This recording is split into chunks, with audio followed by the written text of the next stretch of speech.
El pasado 5 de octubre se allanaron las oficinas de Petroecuador en Quito en el marco de una investigación por presunto peculado. Además, Reinaldo Armijos reemplazó a Ramón Correa, quien renunció a su cargo como gerente de la institución. Esta es la entrevista de Fausto Yepes, hoy con... El contacto a esta hora es con el doctor Jorge Benavides, presidente del directorio de la EMCOEP, la coordinadora de empresas públicas, para hablar sobre los allanamientos a Petroecuador y los cambios de gerentes. ¿Qué es lo que ocurre en la estatal petrolera? Consultamos enseguida. Doctor Benavides, gracias por estar con nosotros. Bienvenido. Buenas tardes, Fausto. Gracias por la invitación. Un cordial saludo a las personas que siguen este diálogo. En efecto, haciendo uso de una competencia que tiene el directorio de Petroecuador, se procedió a conocer la renuncia que fue presentada por el ingeniero Correa y se nombró como gerente subrogante de la empresa pública Petroecuador a Reinaldo Armijos, un funcionario de la entidad que tiene experiencia en el ámbito petrolero con una buena formación y, como señalo, todo enmarcado dentro de la normativa como corresponde al directorio de Petroecuador para nombrar al gerente, que en este caso se trata de un gerente subrogante ya para el periodo que falta para finalizar este tiempo que estamos frente a estas entidades. Doctor Benavides, ¿y qué fue lo que desencadenó la renuncia de Correa? Porque hubo, incluso se ha dicho ya por estas últimas horas, que Ramón Correa se va de Petroecuador y se habría dejado la firma ya de algunos contratos de última hora. Todas estas son cosas que han salido incluso de algunos sectores de trabajadores. ¿Y qué hay detrás de la renuncia? Bueno, como un dato informativo importante en aras de la transparencia que la ciudadanía conozca, presentó de manera voluntaria su renuncia.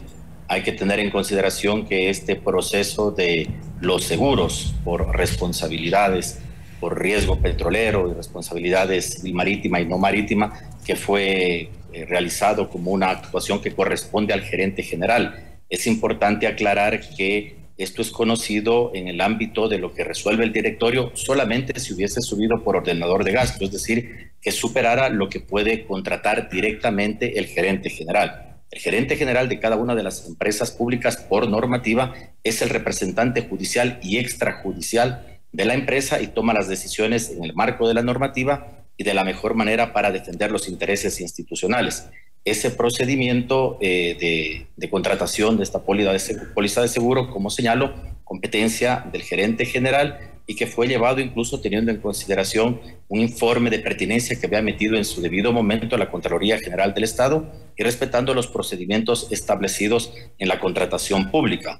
Luego ya los procesos posteriores que se dieron que trajeron como consecuencia incluso el allanamiento que se dio a la empresa aseguradora, así como Petroecuador, en sus redes institucionales, Petroecuador ha señalado claramente la colaboración permanente con las entidades de control, las que realizan las investigaciones, todo con el fin de transparentar que los procesos sean llevados adecuadamente según la normativa y en los tiempos previstos según la norma. Vamos a poner un poco de contexto y creo que es importante para que quienes nos escuchan y nos ven en este momento a través de nuestras plataformas puedan entender un poco más lo que ocurre alrededor de la contratación de seguros de Petroecuador. Estuvo pendiente, estaba incluso a punto de terminar el contrato y corría riesgo una prórroga con la aseguradora que tenía a cargo la póliza. Nos referimos a Hispana de Seguros.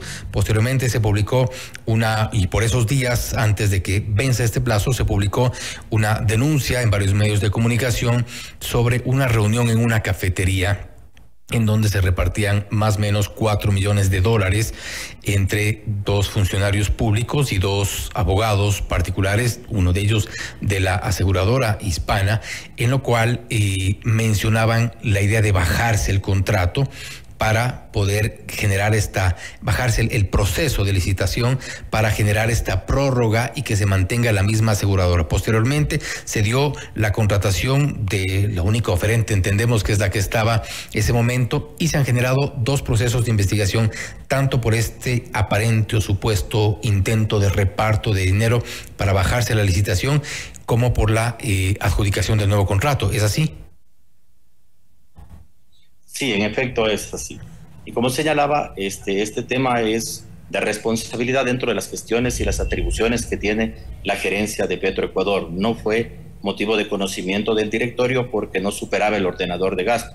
No obstante, nosotros somos vigilantes no solamente del proceso puntual de lo que pueda ocurrir con Petroecuador como esta empresa que estamos hablando en este momento puntual, sino que de todos los procedimientos que se lleven a cabo siempre apegados y enmarcados dentro de la normativa. Fue un procedimiento que, como señalo, según la información que la propia empresa pública ha difundido por sus redes sociales, contó incluso con un informe de Contraloría General del Estado, se respetó los plazos y la normativa prevista en la contratación pública y finalmente ya fue adjudicado ese contrato. Es importante tener en consideración que estos seguros son fundamentales para mantener resguardados los bienes públicos y es una obligación, por supuesto, de las gerencias generales y detrás de todas ellas EMCO siempre dando el debido seguimiento para que se cumpla con los procedimientos. ¿Qué hay detrás? Hay quizá demasiados intereses detrás de estas pólizas de seguro, porque en su momento, hace ya algunos años, se anunciaba temas similares, por ejemplo, que en el caso de Seguro Sucre, posteriormente llegó Hispana, ahora entendemos esta Latina, pero siempre ha provocado estas adjudicaciones, estos contratos, estas prórrogas, denuncias, investigaciones. ¿Hay intereses fuertes detrás? Es importante contextualizar a partir de lo que señala usted, Fausto, la importancia que tiene Petroecuador como empresa pública. Como un dato importante de cara a que conozcan los ciudadanos, cerca del 70% o más de lo que son lo que producen, digamos, lo que generan las empresas públicas en los sectores estratégicos, superior al 70%, tiene que ver con lo que hace Petroecuador, es decir, su presencia es fundamental para el tema de los ingresos que se generan para el Estado. Y en esa medida, entonces, si es la empresa pública con el mayor tamaño que genera los mayores ingresos dentro de los sectores estratégicos, como señalo, más del 70%, tiene más de 10,000 empleados, Petroecuador, entonces todos los procesos que tienen que ver con esta empresa tienen unas cantidades importantes en cuanto al tema monetario. En ese sentido, entonces, esta póliza de seguros es fundamental para que la empresa pueda operar de buena forma y cumplir con la normativa. Y en ese sentido es una obligación, y esto está claro, es una obligación que tiene todo servidor público de actuar enmarcado dentro de las competencias que le da la ley y siempre con transparencia. Como digo, importante señalar para que los ciudadanos estén claros, este es un proceso que se ventiló exclusivamente dentro de la gerencia de Petroecuador, porque es una atribución que les corresponde según la normativa. Esto no fue conocido por parte del directorio porque no era su atribución, porque no subía por los montos que puede contratar, como en efecto lo hizo directamente el gerente general. Pero estamos siempre detrás de cada uno de estos procedimientos, solicitando información, informándonos y sobre todo solicitando que se hagan con la mayor transparencia posible. Ahora, desde el directorio de la empresa coordinadora de empresas públicas, la EMCO, se ha pedido ya información una vez que se conoció de los allanamientos. ¿Qué se presume? ¿Qué es lo que presume Fiscalía en el contexto de los allanamientos a Petroecuador y también a la empresa aseguradora que tiene la póliza ahora? Bueno, fue un procedimiento contractual de la información que tenemos enmarcado dentro de la normativa, respetando los plazos, los términos, contando incluso con ese informe de pertinencia emitido por la Contraloría General del Estado. Somos muy respetuosos de las competencias que tiene la Fiscalía General del Estado para llegar a determinar potenciales responsabilidades en caso de que existiese. Y por parte, obviamente, tanto de Petroecuador como del directorio de EMCO, dar toda la colaboración para que estos procedimientos se lleven adecuado dentro de lo que señala la normativa. Como digo, esto es un proceso que está ahí en investigación por si potencialmente existiese algún problema. Bueno, serán las autoridades competentes las que, haciendo uso de sus facultades, lleguen a determinar. De nuestra parte, nos tomamos en serio la idea de transparencia y por ello incluso a partir de las páginas, incluso institucionales de las empresas, y concretamente de lo que hace EMCO, se difunde la información de cada una de las empresas públicas en cuanto a sus ingresos, ejecución presupuestaria y su situación financiera en su conjunto, con la finalidad de que la ciudadanía esté plenamente informado de los resultados de las empresas públicas. Y uno de los cuestionamientos que se ha hecho con la salida, la renuncia voluntaria de Ramón Correa a la gerencia de Petroecuador es que no logró finalmente uno de los propósitos que era, y que han tenido varios gerentes, de incrementar la producción. hay problemas en Petroecuador. Sí, ciertamente es fundamental mejorar cada vez el incremento de la producción. Hubo una meta, como es bien conocido, cercana a 1 millón de barriles. Tiempo atrás se hicieron nuevas estimaciones. Aproximadamente actualmente se está produciendo cerca de 400,000 barriles. Aproximadamente 395,000 barriles se produjeron exactamente el día de ayer. Fue uno de los días que una producción más alta. Y se están tomando los correctivos necesarios, como señalo, dentro de las atribuciones que tiene cada uno de los gerentes para poder repotenciar y poder mejorar la situación de la empresa pública. Este momento, de cara a una transición que ya se nos viene, el objetivo, y en su momento ya será el propio gerente subrogante designado el día de hoy por medio de un directorio donde está, para que los ciudadanos conozcan, la participación de la presidencia del directorio de EMCO, el ministro del área correspondiente, el ministro de Energía y Minas o su delegado, y la Secretaría de Planificación. Tenemos ya que recibir sus informes de tercer trimestre, que por normativa deben ser presentados y conocidos por el directorio máximo hasta el mes de noviembre, en donde se evalúa y se establecen los correctivos y las medidas claras para el cumplimiento efectivo de su plan de negocios y de las metas que tenga la producción petrolera. Un tema que es importante recalcar es que permanentemente en todas las decisiones que se adoptan por parte del directorio de EMCO hay un delegado permanente de la Secretaría de Política Anticorrupción, con la finalidad precisamente de transparentar todas las decisiones que se toman en el organismo. ¿Se ha detectado ya con la presencia de la Secretaría Anticorrupción, se ha detectado posibles brotes o rebrotes de corrupción dentro del estatal? Porque, y me refiero a esto porque ya en administraciones anteriores hubo denuncias, y denuncias serias, no leves, respecto de estos de actos de corrupción desde la gerencia. ¿Se ha logrado avanzar en las investigaciones? ¿Se ha logrado avanzar incluso en detectar o desarmar eventualmente una estructura que se mantenía? No hemos tenido ninguna denuncia y obviamente el órgano competente en caso de potenciales responsabilidades penales es la Fiscalía General del Estado. De nuestra parte ha habido plena cooperación y colaboración permanente para que en caso de las investigaciones que se realicen y lo que se requiera de EMCO, bueno, estamos siempre predispuestos a colaborar en todo lo que sea para transparentar los procesos. Como un dato que es importante que la ciudadanía conozca respecto, por ejemplo, de lo que fue el periodo del expresidente del directorio Hernán Luque, en su momento ya se hizo la insistencia de exámenes especiales, por ejemplo, ante la Contraloría General del Estado, para ir transparentando lo que tiene que ver como EMCO como tal. Y ya bueno, en cuanto a lo que es Petroecuador, el gerente general, soy reiterativo en esta idea, por normativa es el representante judicial y extrajudicial y el que debe tomar las mejores decisiones en el marco de sus competencias para que la empresa pueda dar los mejores resultados. Pero obviamente cuando se informa de todos estos temas, cuando hay aprobación, por ejemplo, de presupuestos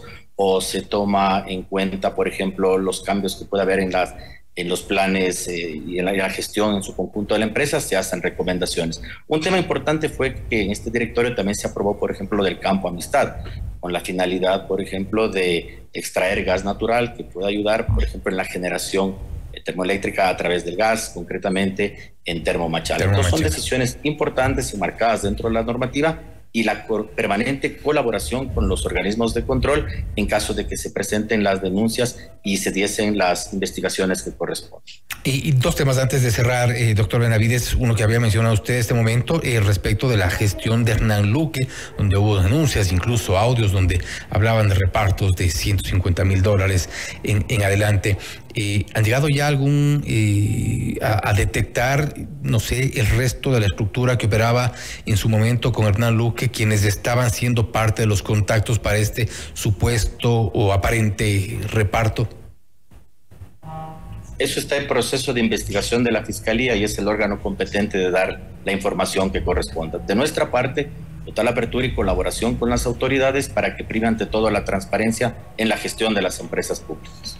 Y finalmente, doctor Benavides, con respecto al estiaje que usted lo menciona en este momento, ya con la resolución respecto al campo Amistad para que pueda proveer de gas a Termomachala, ¿se ha resuelto ya la reparación en algunos casos de las termoeléctricas, el suministro de gas para otros casos, y para poder hablar eventualmente de de ahuyentar esta idea de los apagones, definitivamente? Importante lo que señala Fausto para hacer conocer a la ciudadanía que la otra empresa encargada en este ámbito de lo eléctrico, bueno, es SELEC, y hay una coordinación permanente entre SELEC con Petroecuador para la que es parte de las empresas públicas, así es, precisamente para evitar los apagones. Ya el ministro de Energía y Minas, así como el gerente general de SELEC, en varias intervenciones en distintos medios de comunicación, han dado cuenta ya de los programas efectivos que se tiene por parte de la empresa pública precisamente para evitar que se den apagones. Tanto es como el tema de la provisión de combustible como el mantenimiento de las unidades de generación. Señalar que esto del tema de las facilidades gasíferas que se pudiesen dar con el Campo Amistad, bueno, es un proceso que a futuro se verá ya su implementación. Lo importante es que hasta finales de este año entiendo que ya el proceso de licitación terminará y será ya debidamente concluido con la finalidad de poder proveer y mantener este servicio público fundamental como es la provisión de energía eléctrica. ¿Trabajan entonces ya desde la EMCO a través de todas las empresas públicas en este periodo de transición?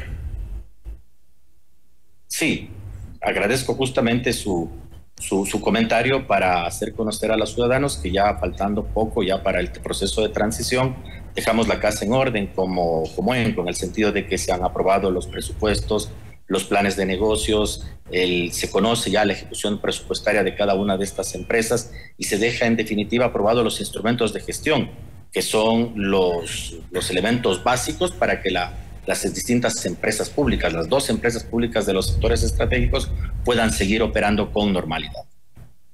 Entiendo, y para que la gente también nos comprenda, desde el directorio de la EMCO se maneja todas las empresas públicas, entre ellas CENEL, SELEC, CNT, Petroecuador, y por eso quiero cerrar con esta pregunta. En este momento usted me trae a colación un poco lo que ocurría en el caso de SELEC. Estaba pendiente una acción de protección, no sé si de pronto tiene información a la mano, y creo que es importante, de los trabajadores, donde se pretendía y sumar a un sector de los trabajadores al contrato colectivo, lo que implicaba un egreso adicional más o menos de $300 millones, y eso era un riesgo, eso estaba en manos de un juez, entiendo yo. ¿Eso se resolvió ya?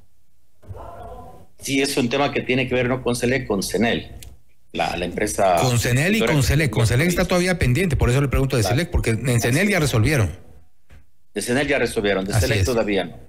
No se resuelve todavía. Dando toda la cooperación normativa, legal. Obviamente, en el ámbito de sus competencias, le corresponde a la empresa pública hacer la debida defensa. Es importante aclarar que en los últimos tiempos hay un uso abusivo de las garantías jurisdiccionales, por ejemplo, de esta acción de protección, para que funcionarios que están sometidos a la ley orgánica de empresas públicas pasen a tener los beneficios de los que están sometidos al Código del Trabajo por ser parte de estos contratos colectivos. Es lo que se denomina el cambio de régimen laboral, que lamentablemente por decisiones judiciales en donde se utiliza de manera arbitraria las garantías jurisdiccionales, se crean supuestos derechos que afectan gravemente al patrimonio de las empresas públicas. ¿Qué se hace como EMCO y concretamente con la coordinación de las otras empresas? Es a llevar adelante defensas jurídicas enmarcadas en el ordenamiento para proteger los intereses nacionales. Y por eso traía a colación este tema, porque en CENEL ya ocurrió, ya la decisión está tomada, los egresos tienen que presupuestarse. En el caso de CNT ya ocurrió y está pendiente SELEC, cuyo egreso podría también significar algunas decenas de millones de dólares para dentro de estos presupuestos. Entonces nos han confirmado que eso todavía no se decide y está trabajando el equipo jurídico. Sí, siempre hay todo el apoyo jurídico para presentar los recursos judiciales que corresponda. Si hay una decisión de primera instancia correspondiente, apelación y todos los recursos establecidos en la normativa con la finalidad de proteger los intereses nacionales representados en las empresas públicas, particularmente en el ámbito de los sectores estratégicos, que desde la propia Constitución se señala como la riqueza de los ecuatorianos. Está la energía en todas sus formas, hidrocarburos, petróleos, agua, minería, que son elementos esenciales para que puedan generarse ingresos para el Estado. En manos de un puñado de la llamada burocracia dorada. Doctor Benavides, nuevamente, gracias por haber estado con nosotros. Gracias a usted, Fausto, por la entrevista. Un saludo a los ciudadanos que siguieron el diálogo. Gracias nuevamente. Ha sido el doctor Jorge Benavides, presidente del directorio de la empresa coordinadora de empresas públicas EMCO, hablando sobre los allanamientos a Petroecuador, los cambios de gerentes. Ha confirmado que está en el encargo de la gerencia de Petroecuador Reinaldo Armijos, en lugar de Ramón Correa, quien presentó su renuncia voluntaria. Se ha referido también a que los procesos de contratación de las pólizas de seguros en Petroecuador se han manejado de acuerdo a la normativa, con informes incluso de Contraloría. Esto, de todas formas, está siendo parte de una investigación en la Fiscalía General del Estado. También se investiga este supuesto aparente intento de repartirse $4 millones en una cafetería donde se ofrecía echar abajo un concurso para la contratación de los seguros de Petroecuador. Por otro lado, y con esto cerramos, se ha referido también a la burocracia dorada. Hay una acción que está pendiente en la justicia para que los trabajadores de SELEC puedan eventualmente sumarse a la contratación colectiva. Si esto ocurre, implicará un ingreso millonario adicional para el Estado. Esto es Notimundo Estelar, siempre bien informados.